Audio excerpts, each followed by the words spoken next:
Today, we're back in Galesburg, Illinois, and before I even got to my Railfan spot, there was already something cool to be seen. On the Peoria subdivision, just off Grand Avenue, stood a searchlight signal. These things are almost unseen these days, since most of them have been replaced with Vader signals. Searchlights are super cool, not just because they're rare, but because of how they work. Inside is just a single light, and in front is 3 colored pieces of glass that move back and forth to change the signal's aspect. If you ever come across a searchlight signal, document it, because these things ain't getting any younger, and their numbers are only declining. After seeing that neat piece of living history, it was time to head to the Railfan spot. And right as I pulled up to the Y, there was a yard movement that was shoving a giant cut of cars. Some of these yard movements are over a mile long and are usually pulled by just a single engine. Also, not all the brake lines between the cars are hooked up, which means it's completely up to the locomotive to get this giant train stopped.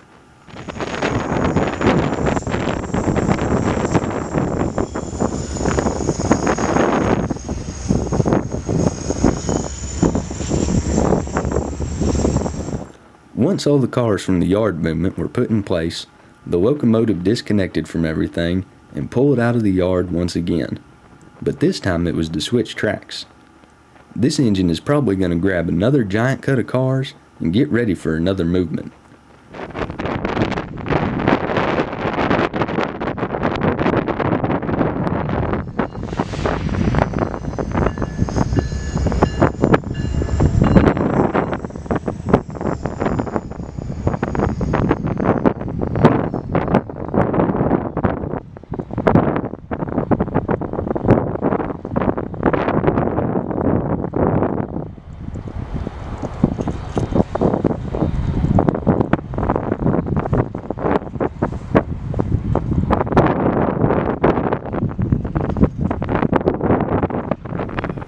A few minutes after the switcher engine disappeared, a northbound Q train came through. You can usually tell the difference between Q and Z trains by the number of engines.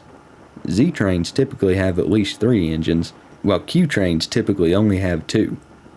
Sometimes, of course, there will be an oddball Z train with only 2 engines, or maybe a Q train with a power move up front. But most of the time, Zs have 3 or more engines, and Qs have at least 2.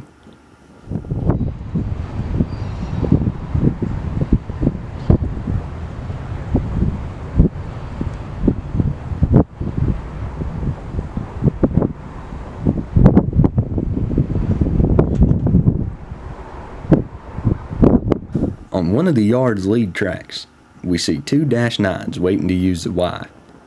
Right now, these engines are caught up in a traffic jam, because a mixed freight is lined through on one of the Y's tracks. About half an hour later, the mixed freight came rolling through. The last 2 engines in the lash-up are Norfolk Southern AC-44 C6Ms. Both of these engines used to be -9s, but they were rebuilt a few years ago. It can be tricky to tell -9s and AC-44 C6Ms apart, but with Norfolk Southern engines, it's easy. If a Norfolk Southern locomotive has the car body of a -9, but has a 4000 series number, then it's an AC-44. But if it looks like a -9 and has a 9000 series number, then it's a -9.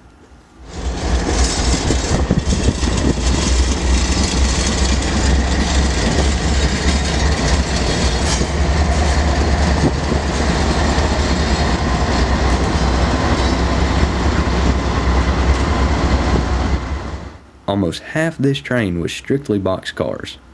If I had to take a guess, I'd say they're carrying auto parts.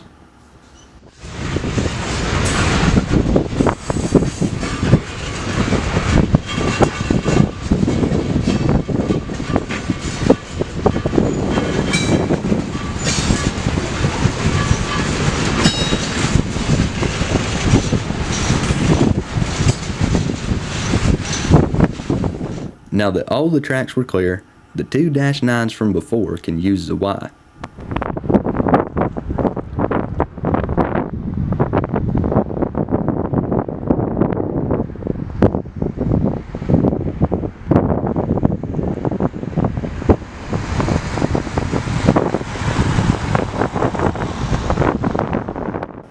In the old days, if you needed to turn a locomotive around, you probably would have used a turntable. The problem with those is they can only fit one engine at a time, but if you have access to a Y, then you can turn around as many engines as you want, all at once.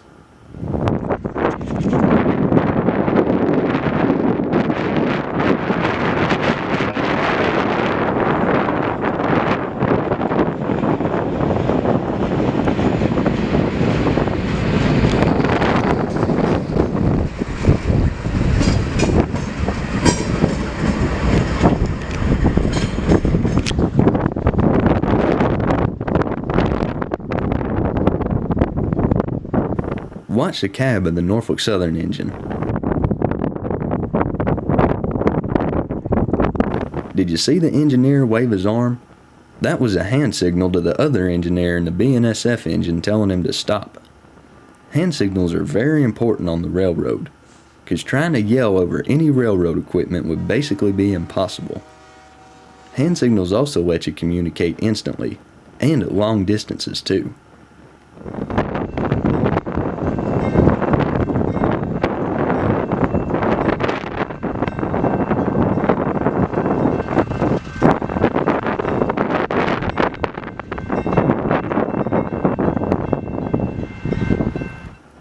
Once the engines cleared the switch on the Peoria sub, they headed back into the yard.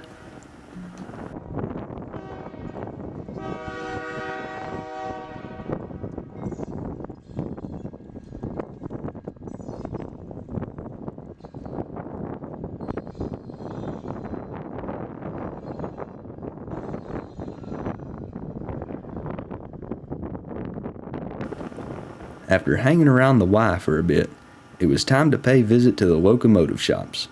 There's always interesting stuff parked there, like this awesome Canadian Pacific engine.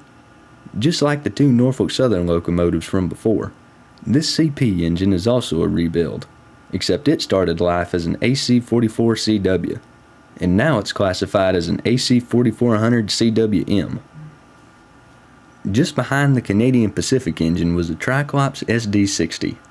This engine is former Burlington Northern and was made 32 years ago in 1990. It's good to see these aging locomotives still being used. Coupled to 1407 was one of the strangest engines I've ever seen. It was a GP50 with an oversized cab. Apparently, this is what's called a super cab, and it's made to hold 5 crew members at once.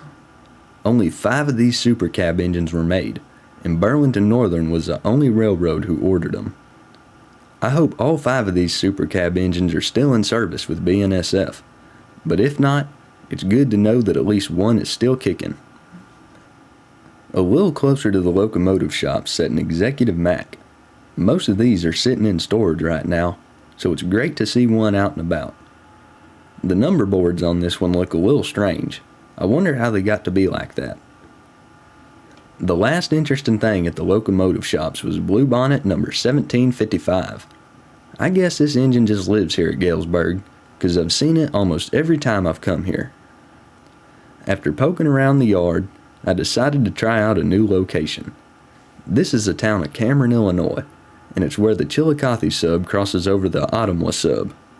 The Chillicothe is former Santa Fe, and the Ottumwa is former BN. Another cool thing is the bridge itself. The concrete supports are dated 1907. I wonder how many thousands of trains have passed over this bridge in its 115 years. The first train we see in Cameron is a speedy mixed freight, with a nice H2 Max second in the lash up.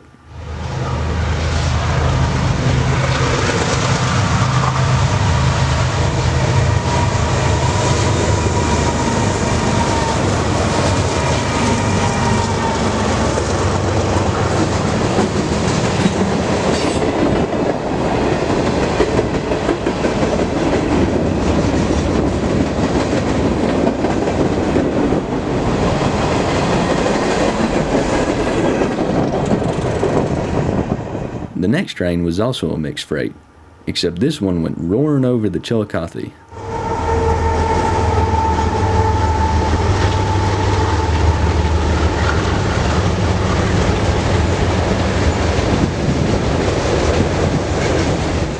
Towards the middle of the train was a strange center beam. It looks like a cross between an opera style and normal center beam.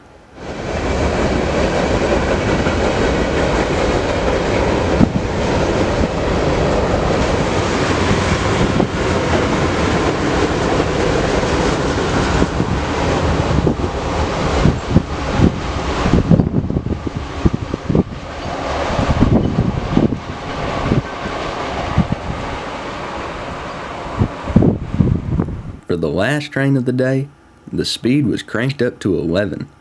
This intermodal has to be doing at least 60 miles per hour. This is easily the fastest train featured on this channel.